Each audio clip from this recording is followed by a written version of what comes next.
கிருஷ்ணகிரியில் 2885 கோடி ரூபாய் மதிப்பிலான புதிய திட்டப் பணிகள் முதலமைச்சர் ஸ்டாலின் அடிக்கல் நாட்டினார். திட்டப் பணிகளை திறந்து வைத்து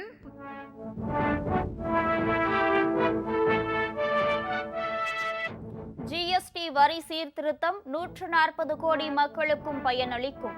சென்னையில் ஜிஎஸ்டி விழிப்புணர்வு நிகழ்ச்சியில் மத்திய அமைச்சர் நிர்மலா சீதாராமன் பேச்சு.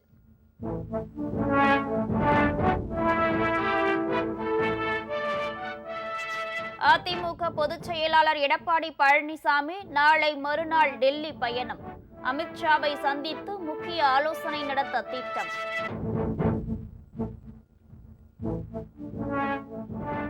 பெரம்பலூர் மக்களிடையே பேசாமல் சென்றதற்கு வருத்தம் தெரிவித்தார் தவேக தலைவர் விஜய்.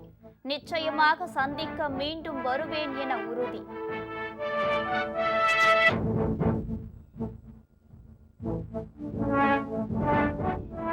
அனைத்து முதலமைச்சர்களுக்கும் முன்னோடியாக தமிழக முதலமைச்சர் ஸ்டாலின் திகழ்கிறார். துணை முதலமைச்சர் உதயநிதி பெருமிதம்.